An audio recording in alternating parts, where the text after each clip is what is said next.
Let's make history. Vamos.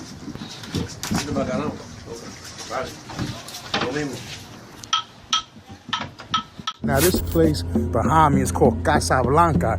It's a meat market. My grandmother used to take me here as a child. All through my childhood, this is where she got all her meat. And let me tell you, it was just like a kind of a shabby storefront with a little sign. I would go inside, sit down on a little rickety bench they had there. A couple pictures on the wall. I would just sit down quietly as my grandmother ordered her meat. And now, all these years later, they upgraded to this. And I think they even own the property down at the end of the block as well. Major upgrade. But as I said, man, the neighborhood is not what it was. It's almost like a totally different place from when I was growing up in the 80s and 90s. And it'll always be dear to my heart. Here's where the bench was right here. Now they have a new bench here. Wow. This is the tripe that my great-grandfather used to use to make mondongo soup. Yo. El Barrio in the building. You already, bro? This is not. That's right. Oh, yo, so tell me about the Casablanca experience for you, brother. I shared mine, know what I'm saying? What's your experiences with the, you said your grandmom used to take you, right? Not your grandpa's? My grandmother always took me there. I mean, she didn't take me. I had to go because I was the guy that was carrying the heavy bags They of used to send groceries. you dolos to Casablanca? Not by myself. I would go Oh, with her, but it was like, all right, okay, okay. grab these bags, grab that All bag. right. You Of had to do it, course. man. I mean, you carrying 50, 60 pounds. You're 11, 12 years old. You're like, oh, shit, word? All right, bet. You know what I mean? You walk Yeah. in, you smell the blood, the poetry, and every other, the beef and everybody. They slaughtering up in there. Sawdust on the Sawdust. floor. Then they had the pictures on the walls of all the memories of the block parties, uh, some of the boxing trainers, sports greats that were from the neighborhood at the time, some of the political dignitaries who frequented the neighborhood for whatever reasons were during the era. And a large portion of the photographs documented the fires of the tenement buildings that took place on the side where Casablanca is at.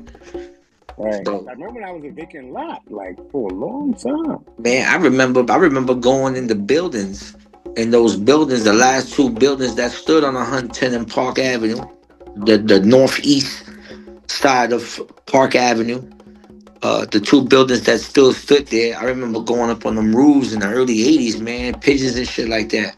My man Carlos, when they first moved to the hood, that's where him and his mom lived in one of those buildings. My man Los. Wow. Man Los and his brother Johnny and his mother and them, they lived in that building right there on 110 and Park Avenue. Word. Wow.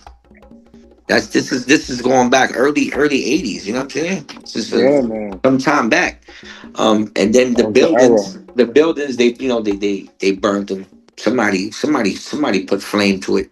Yeah. It might Um, have been a situation like with the South Bronx where they did it purposely, you know, so the to get owner that of insurance money. Casablanca, you know what I mean, he took pride in the neighborhood. He took pride foremost on 10th Street. You know what I mean? That was his strip. Mm-hmm. And he invested into the land He was smart. that was vacant after the fires and whatever have you. And when the land developers came in looking to buy property and stuff like that, you know, he decided that he wasn't gonna sell the property and move to go into a partnership with the investors. Wow.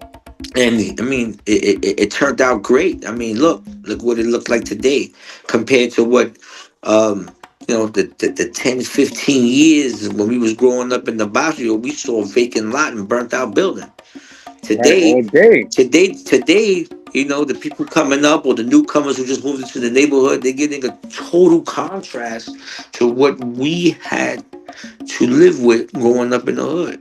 That was, the barrio from the 70s, 80s into the early 90s was our version of what the Bronx was for the Bronx. Right. You know what I mean? I mean, Right. every hood had its had its decay era where everything was messed up. But I just think hours lasted longer than it should have. Yeah, man. So, brother, thank you for your time. We're gonna do this again. We're gonna do another one again soon. Yeah, Y'all have I'm so always many available. memories. I'm always available. I'm Appreciate here. you. Y'all follow Spanish Harlem Twan on Instagram. This my brother. We know each other. We go way back like fucking vertebrae. So, I always We want go to let way the public know. Always back. want to let the public know and remind them. Hashtag let's make history. No, brother, thank you. Like, me and this guy, bro, like, come on, we used to eat free lunch together. So, We used to anyway, we used to sneak into Central Park Pool at night together. yeah, that's a fact. Night pool. No, some of my best memories ever, actually. That's going to be another video. Swan, good looking. I'm going to get back at you, brother. You know it. All right, Peace. Leave your thoughts in the comments. Don't forget to hit that like button. Subscribe to Will Flores TV on YouTube. Follow me on Instagram, TikTok, and X.